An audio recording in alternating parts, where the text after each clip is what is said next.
बिछड़े पुराने दोस्तों को ढूंढना हो या अपनी जिंदगी में खुशी का इजहार करना हो या कई बार जिंदगी में हो रही हैपनिंग्स या मूड को ही एक्सप्रेस करना हो, हम में से शायद ही कोई ऐसा होगा जिसने इन कामों के लिए कभी न कभी फेसबुक की मदद ना ली हो। फेसबुक कहीं ना कहीं हमारी जिंदगी का एक हिस्सा बन गया है, हमारी लाइफ का एक इंटीग्रल पार्ट।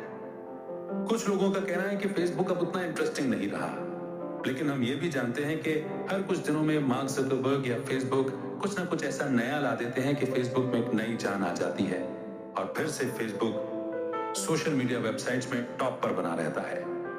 मगर क्या आप जानते हैं कि फेसबुक के बनने की कहानी कैसी है और फेसबुक के सीईओ मार्क ज़करबर्ग उनकी लाइफ कैसी रही है, उन्हें यह विजन कैसे आया? तो आज मार्क ज़करबर्ग के बारे में जानेंगे। आज की समरी उन्हीं के बारे में है। मार्क ज़करबर्ग की जिंदगी पर एक नजर।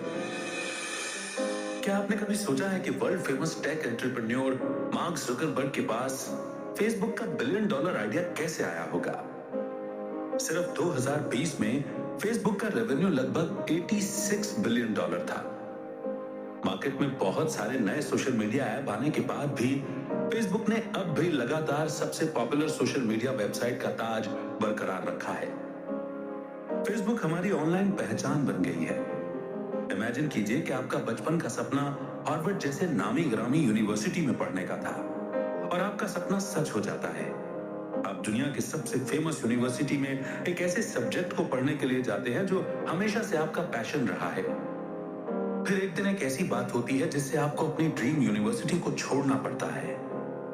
मार्क ज़करबर्ग के साथ भी ऐसा ही कुछ हुआ था और तभी मार्क ने फेसबुक को बनाने का सफर शुरू किया।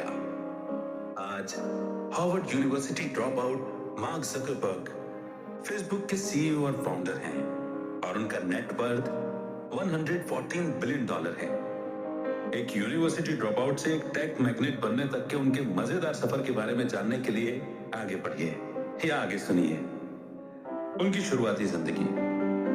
14 मई 1984 को व्हाइट प्लेन्स न्यूयॉर्क में मार्क ज़करबर्ग का जन्म हुआ था। उनकी फैमिली पढ़ी लिखी थी। उनके पिताजी एडवर्ड ज़करबर्ग एक डेंटिस्ट थे और उनकी मां कैरन एक साइकियाट्रिस्ट थी। मार्क और उनकी 3 बहनें रैंडी, डोना और एरियल न्यूयॉर्क के डाउनटाउन में डॉब्स फेरी नाम के एक छोटे से गांव में पले बढ़े थे। मार्क के पिता के शब्दों में मार्क बचपन से ही स्ट्रॉन्ग विल पावर वाले और मजबूत शख्स थे। वो कहते हैं, कुछ बच्चों के लिए उनके सवालों का जवाब सिर्फ हाँ या ना में दिया जा सकता है, लेकिन अगर मार्क ने कुछ मांगा तो हाँ कहना तो काफी था, लेकिन ना का मतलब बहुत कुछ होता था। अगर आप उसे ना कहना चाहते हैं तो बेहतर होगा कि आपको ना कहने की वजह, उसके पीछे का सच, मतलब और लॉजिक को अपने साथ तैयार रखना होगा। हमें लगता था कि एक दिन वो वकील बनेगा और जूरी को 100% सक्सेस रेट से अपनी बातों को मनवाएगा। ज़करबर्ग छोटी उम्र से ही कंप्यूटर में इंटरेस्टेड थे। 12 साल की उम्र में उन्होंने अटारी बेसिक के इस्तेमाल से ज़कनेट नाम का एक मैसेजिंग प्रोग्राम बनाया था। उन्होंने इस मैसेजिंग ऐप को अपने पिताजी के डेंटल क्लिनिक के लिए बनाया ताकि वहां की रिसेप्शनिस्ट उनके पिताजी को नए पेशेंट्स के बारे में आसानी से बता सके। जल्द ही मार्क के फैमिली मेंबर्स ने भी एक दूसरे से बात करने के लिए ज़कनेट का इस्तेमाल करना शुरू कर दिया। ये बात इंटरेस्टिंग है कि जहां कुछ बच्चे कंप्यूटर गेम खेलते हैं, वहीं ज़करबर्ग ने कंप्यूटर गेम बनाया। अपने दोस्तों के साथ कंप्यूटर गेम बनाना ही उनकी हॉबी थी। ज़करबर्ग के शुरुआती सालों से आप क्या सीख सकते हैं? दुनिया के सबसे कामयाब लोगों की तरह ज़करबर्ग ने अपने जुनून के दम पर एक बड़ा एम्पायर खड़ा किया। जिन हॉबीज में आपका इंटरेस्ट है उसे आगे ले जाने की जरूरत है और उसी पर काम करना चाहिए। अगर आपने अपनी जिंदगी की शुरुआत में एक जुनून पा लिया है तो आपको भी उस पर काम करना चाहिए और एक एक्सपर्ट बनने तक इसकी प्रैक्टिस करनी चाहिए। ज़करबर्ग एक ऐसी फैमिली में पले बड़े थे जो उनका सपोर्ट करती थी। उनके पेरेंट्स ने कंप्यूटर के लिए उनके जुनून को पहचाना और छोटी उम्र से ही उनकी इस लर्निंग में इन्वेस्ट किया। ज्यादातर पेरेंट्स ग्रेड के पीछे भागते हैं और शायद नहीं चाहते कि उनके बच्चे इतनी कम उम्र में एक्स्ट्रा करिकुलर एक्टिविटीज में बहुत ज्यादा पार्टिसिपेट करें, पर ज़करबर्ग के पेरेंट्स ने उन्हें कंप्यूटर प्रोग्रामिंग में आगे बढ़ने के लिए एनकरेज किया। हालांकि कई लोग सोचते थे कि वो किसी भी सॉफ्टवेयर प्रोग्राम बनाने के लिए बहुत छोटे हैं। आइए जानते हैं मार्क ज़करबर्ग की एजुकेशन के बारे में। जकरबर्ग के पेरेंट्स ने कंप्यूटर में उनके इंटरेस्ट को देखकर एक प्राइवेट कंप्यूटर ट्यूटर के तौर पर एक सॉफ्टवेयर डेवलपर डेविड न्यूमैन को काम पर रखा। डेविड मार्क को मेंटर करने और गाइड करने के लिए हफ्ते में एक बार उनके घर जाते थे। मार्क ने मर्सी कॉलेज में ग्रेजुएट लेवल के प्रोग्रामिंग कोर्स में एनरोलमेंट लिया था, जबकि तब तो वो सिर्फ हाई स्कूल स्टूडेंट ही थे। बाद में न्यू हैम्पशायर के एक जाने माने secondary school Phillips Exeter Academy join कर ली। स्कूल में उन्होंने तलवारबाजी का टैलेंट दिखाया और अपने स्कूल के टीम के कैप्टन बने। उन्होंने लिटरेचर की पढ़ाई की, जिसमें उन्होंने एक्सीलेंट परफॉर्मेंस दिखाया और क्लासिक्स में डिप्लोमा किया। लेकिन मार्क का कंप्यूटर में इंटरेस्ट बना रहा और नए प्रोग्राम बनाने पर जोर देते रहे। हाई स्कूल के दौरान उन्होंने अपने दोस्त एडम डी एंजेलो के साथ सिनेप्स नाम का एक MP3 प्लेयर डेवलप किया। ये यूनिक्स सॉफ्टवेयर मशीन लर्निंग के कॉन्सेप्ट का यूज करके किसी भी यूजर के द्वारा कंप्यूटर पर चलाए गए सभी गानों का ट्रैक रखता था। इससे ये पता कर सकते हैं कि यूजर को कैसा गाना पसंद आया, ताकि यूजर की पर्सनल प्रेफरेंस या चॉइस पर प्लेलिस्ट बनाई जा सके। AOL और माइक्रोसॉफ्ट जैसी टेक कंपनीज ने सिनेप्स को खरीदने में इंटरेस्ट दिखाया। उन्होंने टीनेजर मार्क को हायर करने की कोशिश भी की, लेकिन मार्क ने इस ऑफर को ठुकरा दिया क्योंकि वो आगे बढ़ना चाहते थे। Strong sense of self and mindfulness. Imagine कीजिए, एक यंग हाई स्कूल के स्टूडेंट के बनाए गए सॉफ्टवेयर के राइट्स को खरीदने के लिए माइक्रोसॉफ्ट जैसी टेक कंपनी से खूब सारा पैसा और जॉब का ऑफर आना।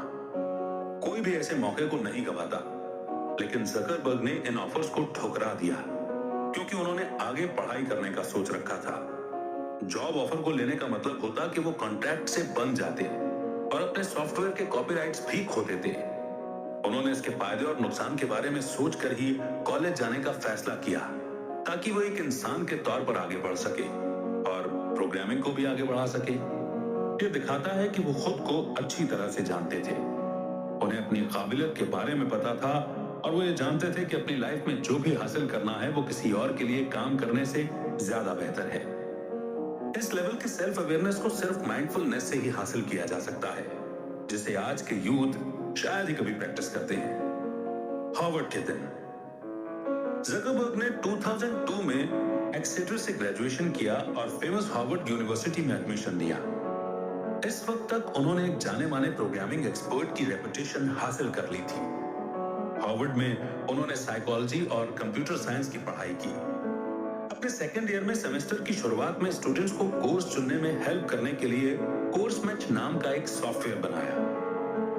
कोर्स मैच से यह पता लगाया जा सकता था कि किसी कोर्स में एनरोल करने वाले कितने स्टूडेंट्स हैं। इससे यह मालूम होता था कि आपके क्लासमेट्स कौन से कोर्स पढ़ रहे हैं। इस इंफॉर्मेशन से स्टूडेंट्स को यह तय करने में हेल्प मिलती थी कि कौन सा कोर्स लेना है और स्टडी ग्रुप कैसे बनाना है।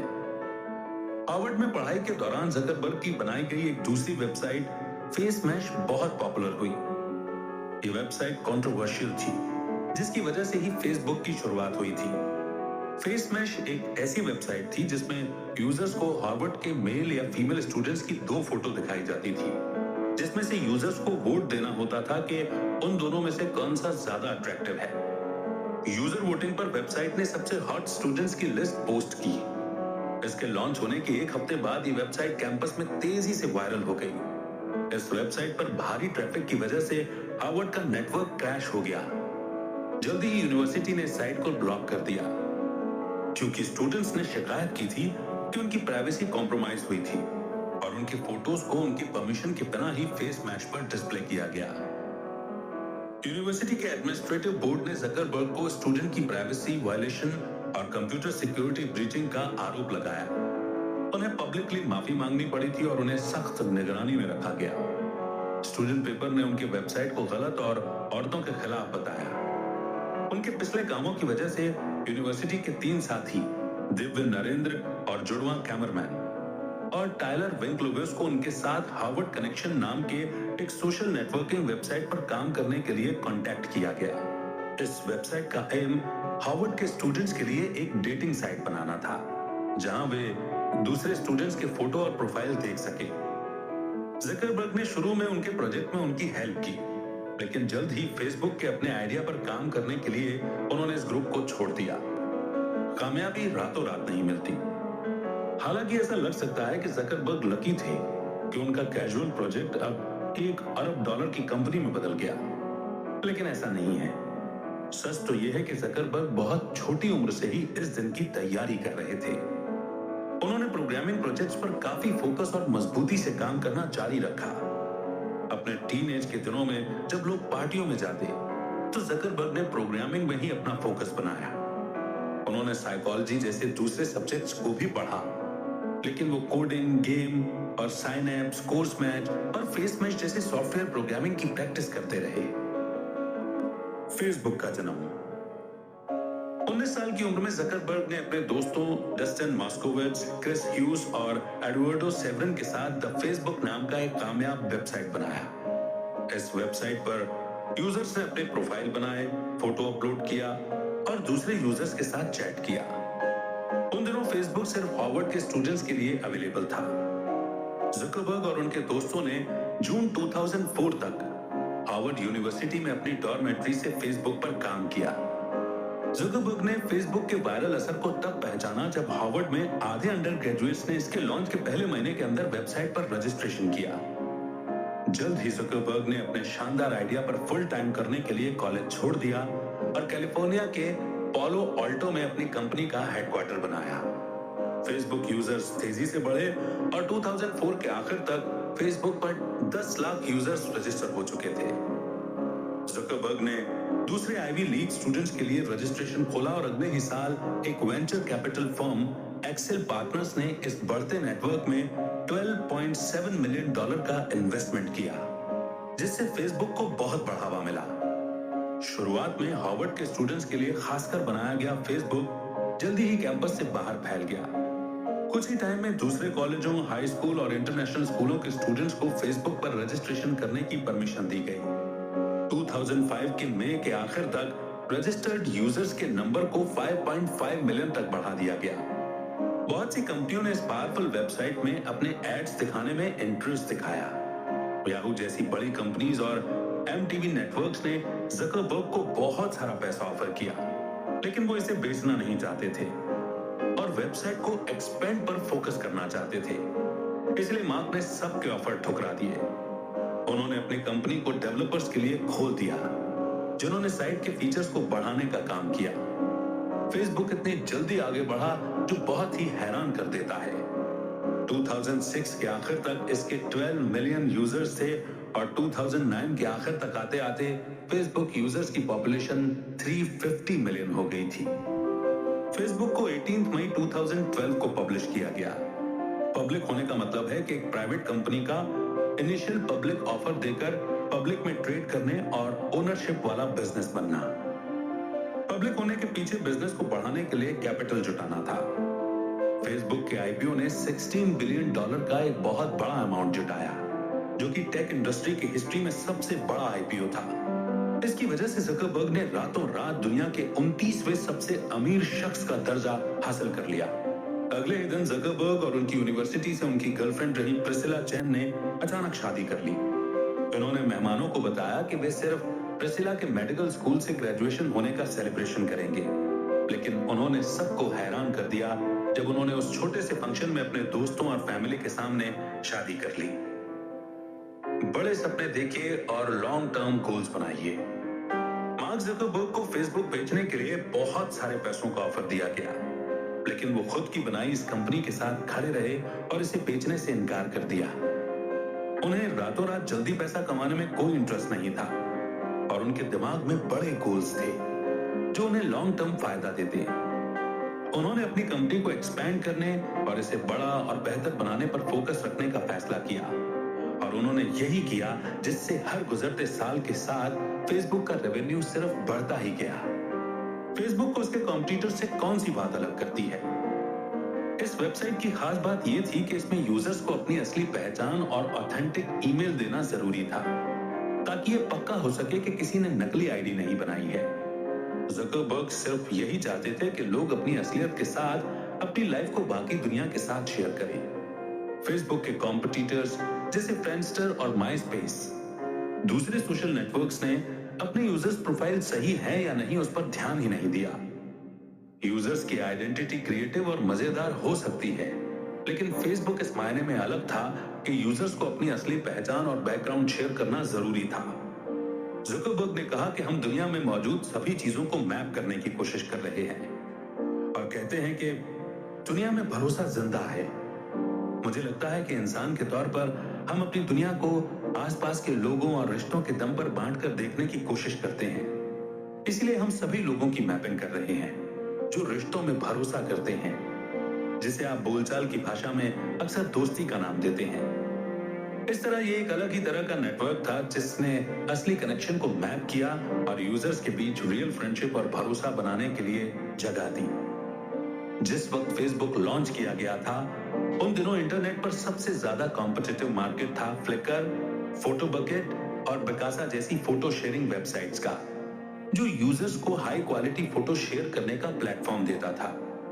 उसी समय फेसबुक ने ऐसी फोटो शेयरिंग सर्विस की शुरुआत की जो बाकी सबसे अलग इसीलिए थी क्योंकि आप उन फोटो में अपने दोस्तों को टैग कर सकते थे।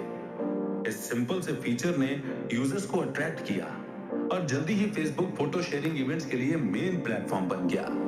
हालांकि अपलोड होने वाले फोटो की क्वालिटी बहुत ही खराब थी। 5 सालों में फेसबुक के पास अपने यूजर्स के 15 बिलियन से ज्यादा फोटोज हो गए थे। यूजर्स ने रोज 100 मिलियन फोटो अपलोड की थी। ये जकरबर्ग और उनके डेवलपर्स के ग्रुप के काम करने का तरीका है, जो एक नए मार्केट में एंट्री करने के बाद उसमें एक सोशल पहलू जोड़कर बाकी सबसे आगे बढ़ जाते हैं। एक पॉइंट पर फेसबुक गेम्स भी मार्केट में आ गए थे। जेंगा नाम की एक कंपनी ने फेसबुक के लिए सिंपल गेम्स बनाए जो मार्केट की दूसरी कंपनीज के गेम से बहुत ही बेसिक थे। फार्मविले और माफिया वॉर्स जैसे फेसबुक गेम्स की खास बात यह थी कि वो सोशल थे। आप दोस्तों के साथ इन गेम्स को खेल सकते हैं और स्कोर को कंपेयर कर सकते हैं। इससे यूजर्स के लिए ये और ज्यादा अट्रैक्टिव बन गया था। 2010 में माफिया वॉर्स में 19 मिलियन प्लेयर बने और फार्मविले के 54 मिलियन प्लेयर थे। इन्वेस्टर्स ने मार्केट में मिलने वाले एक्सपर्ट गेम इनोवेटर्स के कंपैरिजन में फेसबुक गेम को ज्यादा इंपॉर्टेंस दी। हालांकि ये इनोवेटर्स हाई क्वालिटी गेम्स बना रहे थे। स्कैंडल और लीगल मुद्दे। अपनी कामयाबी की ऊंचाई पर 2006 में मार्क को कानूनी प्रॉब्लम का सामना करना पड़ा था। हार्वर्ड कनेक्शन के लोगों ने जकरबर्ग पर उनके आइडिया को चुराने का आरोप लगाया और लॉस की भरपाई के लिए उन पर मुकदमा चलाया। जकरबर्ग ने कहा कि दोनों वेबसाइट कई सारे मायनों में अलग हैं।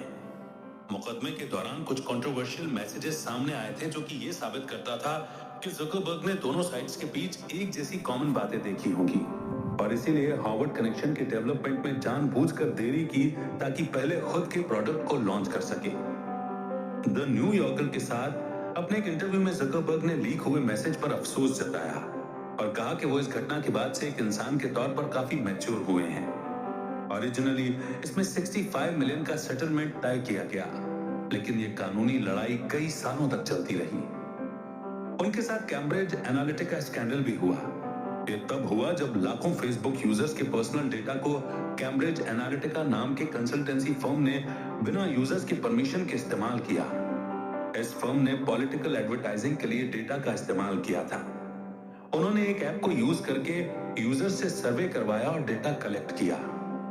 ये सर्वे साइकोलॉजिकल प्रोफाइल तैयार करने के लिए था और यूजर से फेसबुक के ओपन ग्राफ प्लेटफॉर्म का इस्तेमाल करके पर्सनल इंफॉर्मेशन कलेक्ट करवाई गई। कैम्ब्रिज एनालिटिका ने लगभग 87 मिलियन फेसबुक प्रोफाइल का डेटा जमा किया। डेटा का यूज डोनाल्ड ट्रंप और टेड क्रूज के 2016 के प्रेसिडेंट इलेक्शन कैंपेन में हेल्प के लिए किया गया था। इस स्कैंडल ने फेसबुक पर इन्वेस्टर्स के भरोसे को हिला दिया था, जिससे न्यूज वायरल होने के बाद फेसबुक के शेयर 15% नीचे गिर गए। कुछ दिनों की चुप्पी के बाद जकरबर्ग ने अलग अलग प्लेटफॉर्म पर माफी मांगी और बताया कि उनकी कंपनी किसी भी थर्ड पार्टी डेवलपर को यूजर्स के इंफॉर्मेशन का लिमिटेड एक्सेस ही देगी। अमेरिका के सीनेट जुडिशरी कमेटी ने डेटा ब्रीच और जनरल डेटा प्राइवेसी पर विटनेस बुलाए। इस दौरान कैम्ब्रिज एनालिटिका में फेसबुक के रोल और सोशल मीडिया पर प्राइवेसी ब्रीच पर भी एक हियरिंग रखी गई। जकरबर्ग ने कमेटी के सामने पेश होकर अपनी गलती मानी और कहा कि फेसबुक को गलत एक्टिविटी के लिए यूज होने से बचाने के लिए वे और ज्यादा काम कर सकते थे। ये फेक न्यूज इलेक्शन में किसी भी तरह का फॉरेन इंटरफेरेंस और गलत भाषा के लिए भी अप्लाई होना चाहिए। पर्सनल डेटा के गलत इस्तेमाल के लिए जकरबर्ग ने पब्लिकली माफी मांगी और कहा, ये मेरी गलती है और मुझे इसका अफसोस है। मैंने फेसबुक शुरू किया और मैं ही इसे चलाता हूं और उसमें जो भी होता है उसके लिए मैं ही जिम्मेदार हूं। फेसबुक की कामयाबी के बाद जकरबर्ग को पब्लिक स्कैंडल और खास तौर से यूजर्स इंफॉर्मेशन की प्राइवेसी के मुद्दे पर मुश्किलों का सामना करना पड़ा है। उन्हें कई सारी कानूनी लड़ाइयों का भी सामना करना पड़ा है। तो जिस तरह से मार्क ने इनका सामना किया, उससे हम क्या सीखते हैं? अपनी गलतियों से सीखिए और अपने काम की जिम्मेदारी लीजिए। जकरबर्ग क्रिटिक्स का जवाब बखूबी देते हैं और एक वेबसाइट की एक क्लीन इमेज बनाए रखने के लिए फेसबुक को बेहतर बनाने पर काम करते हैं। आज फेसबुक कहता है, हमारा बिजनेस भरोसे पर ही टिका है और काफी रिसोर्सेज का इस्तेमाल यूजर्स के भरोसे को बरकरार रखने के लिए किया जाता है। इसके लिए ऐसे प्रोग्राम्स डिजाइन किए गए जिससे यूजर की प्राइवेसी को बचाया जा सके और यूजर डेटा को सिक्योर किया जा सके।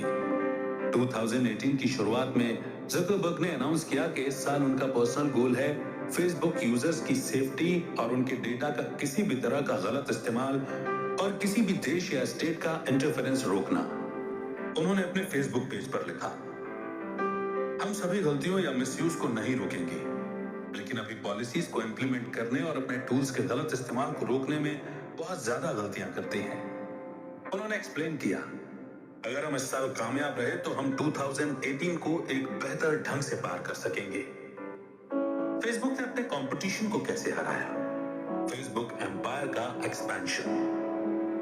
फ्रेंडस्टर और माइस्पेस जैसी कुछ सोशल नेटवर्किंग साइट्स थीं जो फेसबुक के आने से पहले पॉपुलर थीं और हर कोई सोचता था कि क्या फेसबुक की पॉपुलैरिटी भी उनकी तरह ही खत्म हो जाएगी। फेसबुक से पहले किसी भी सोशल नेटवर्किंग वेबसाइट ने इस तरह लंबे वक्त तक पॉपुलर रहने का पार नहीं दिखाया था। कुछ वेबसाइट्स कुछ टाइम के लिए तब तक चलती हैं जब तक कि कोई दूसरा नया वेबसाइट इनके बदले मार्केट में नहीं आ जाता। जब ट्विटर और इंस्टाग्राम जैसे नए प्लेयर्स आए तो फेसबुक ने खुद को कैसे बचाया? फेसबुक अभी भी यहां नहीं होता अगर उसका ट्रैक रिकॉर्ड नहीं दिखता कि वो लेटेस्ट ट्रेंड्स के हिसाब से अप टू डेट रहता है और यूजर की डिमांड को पूरा करने के लिए नए नए इनोवेशन करता है। दूसरे कई फैक्टर्स में सबसे जरूरी बात जिसने फेसबुक को इस गेम में सबसे ऊपर रखा वो था कंपनी का एक्सपेंशन। खुली जानकारी के हिसाब से फेसबुक ने अपने शुरुआत के बाद से 22 अरब 65 करोड़ 10 लाख डॉलर का एक्विजिशन किया है। यानी जकरबर्ग ने उन कंपनियों को अपने साथ मिलाना शुरू किया जो फेसबुक के बढ़ते इंफ्रास्ट्रक्चर में काम आ सकती थी और वेबसाइट को बेहतर बनाने और उसके फीचर्स को बढ़ाने में हेल्प कर सकती थी। एग्जाम्पल के लिए अपने शुरुआती सालों में फेसबुक ने फ्रेंड फीड को अपने साथ मिलाया। फ्रेंड फीड बहुत पॉपुलर ऐप नहीं था, लेकिन ये वो ऐप था जिससे जकरबर्ग को लाइक बटन और न्यूज फीड की टेक्निक मिली थी, जो आज तक फेसबुक का एक इंपॉर्टेंट फीचर है।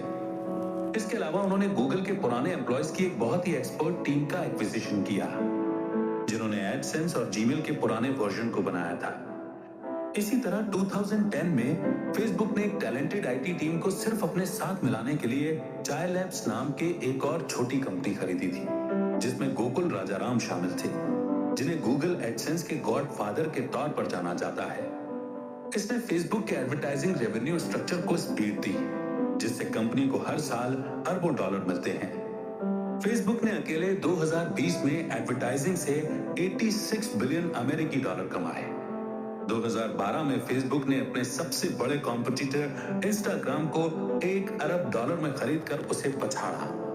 कभी फेसबुक का मेन कॉम्पिटिटर रहा इंस्टाग्राम, अब फेसबुक की ही सबसे बड़ी एसेट्स में से एक है। उसके बाद उन्होंने face.com को अपने साथ मिलाया। इससे जब भी एक यूजर फोटो को टैग करता जो फेशियल रिकॉग्निशन पर बनाया गया था, तब फेसबुक यूजर के फ्रेंड्स का अंदाजा लगा लेता था। ये सोशल मीडिया नेटवर्क के लिए एक बड़ी बात थी। यहाँ सीखने के लिए एक जरूरी मैसेज है, इनोवेशन और एक्सपेंशन। फेसबुक ने बेस्ट सोशल नेटवर्किंग साइट का स्टेटस बरकरार रखा, क्योंकि जकरबर्ग ने टैलेंट और ग्रोथ पर अपनी पकड़ बनाकर रखी। जकरबर्ग अपनी वेबसाइट को बेहतर बनाने की कोशिश करते रहते हैं और यूजर्स की प्रेफरेंस पर अपनी वेबसाइट्स में लेटेस्ट टेक्निक और फीचर्स देते रहते हैं। उन्होंने ऐसी वेबसाइट्स और टेक्निक खरीदी जो फेसबुक को टक्कर दे सकती थी और फेसबुक को और भी बेहतर बनाया।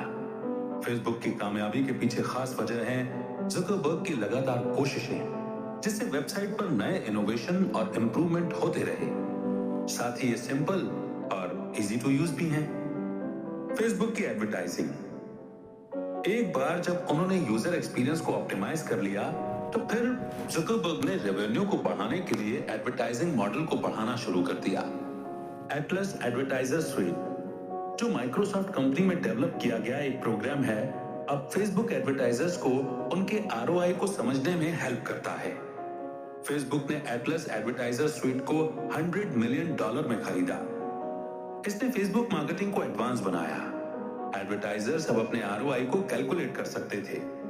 इसी तरह एक मोबाइल एनालिटिक्स सॉफ्टवेयर कंपनी ओनावो को भी ज़ुकरबर्ग ने खरीदा, जिससे एडवर्टाइजर्स को अपने इन्वेस्टमेंट का एनालिसिस समरी मिलता है और वे फेसबुक पर चल रहे उनके एड कैंपेन के परफॉर्मेंस को देख पाते हैं। फेसबुक गूगल एड्स के अल्टरनेट के तौर पर एक ब्रिलियंट ऑप्शन देता है, जिसमें ये एड्स को सोशल कॉन्टेक्स्ट के साथ जोड़ता है। फेसबुक अपने प्लेटफॉर्म्स पर एडवर्टाइजर्स को दिए जाने वाले इंसेंटिव के बारे में कहता है, मार्केट्स हर महीने 1 बिलियन से ज्यादा एक्टिव यूजर्स के साथ फेसबुक पर या यूजर के सबसेट से जुड़ सकते हैं, जिसका बेस वो इंफॉर्मेशन है जिसे लोगों ने हमारे साथ शेयर करने के लिए चुना है, जैसे कि उनकी एज, जेंडर, लोकेशन या इंटरेस्ट। हम मार्केटर्स को रीच, रेलेवेंस, सोशल कॉन्टेक्स्ट और एंगेजमेंट का एक यूनिक कॉम्बिनेशन देते हैं, जिससे वो अपने एड्स की वैल्यू को बढ़ा सके। तो कुल मिलाकर कंक्लूजन के तौर पर ज़ुकरबर्ग की क्रिएशन फेसबुक, जो हार्वर्ड के एक डोरमेट्री से शुरू हुई, आज वो दुनिया की सबसे इन्फ्लुएंशियल सोशल मीडिया वेबसाइट और टेक कंपनी है। फेसबुक की कामयाबी के पीछे इसके सीईओ हैं जिनका फ्यूचर को लेकर एक क्रांतिकारी नजरिया है। एक इनोवेटिव और डेयरिंग सीईओ किसी कंपनी के लिए सबसे बड़ा एसेट है। ज़ुकरबर्ग एक ऐसे डायनामिक लीडर हैं जो पूरी दुनिया को एक साथ जोड़ने की इच्छा रखते हैं, जो लेटेस्ट टेक्नोलॉजी और अपने साथ काम करने वालों को अपना बेस्ट परफॉर्मेंस देने के लिए मोटिवेट कर अपनी कंपनी को एक्सपैंड और इंप्रूव करते रहते हैं। फेसबुक कभी भी एक जगह पर नहीं रहा, ये आगे बढ़ा और इसने टेक और सोशल मीडिया इंडस्ट्री की सभी लेटेस्ट फीचर्स को अपनाया। ज़ुकरबर्ग की कैलकुलेटेड रिस्क लेने की काबिलियत, सीखने की भूख और एडवांस टेक्नोलॉजी की वजह से फेसबुक एम्पायर आगे बढ़ता ही रहेगा, जब तक कि ये दुनिया के हर हिस्से तक नहीं पहुंच जाता। इसी के साथ ये समरी यहीं पर एंड होती है, लेकिन ये समरी हमारे जहन में बहुत सारी ऊर्जा को भर देती है। यहाँ से एक नए विजन की शुरुआत होती है कि नहीं? इस समरी का कौन सा पार्ट सबसे ज्यादा अच्छा लगा आपको? मार्क ज़ुकरबर्ग का कौन सा विजन, कौन सा आइडिया, कौन सी क्वालिटी आपको सबसे ज्यादा इम्प्रेस करती है? कमेंट सेक्शन में जरूर लिखें। आप नेक्स्ट बुक समरी कौन सी सुनना चाहते हैं, ये भी हमें सजेस्ट कर सकते हैं। बहुत जल्द एक नई बुक समरी के साथ फिर से होगी आपसे मुलाकात।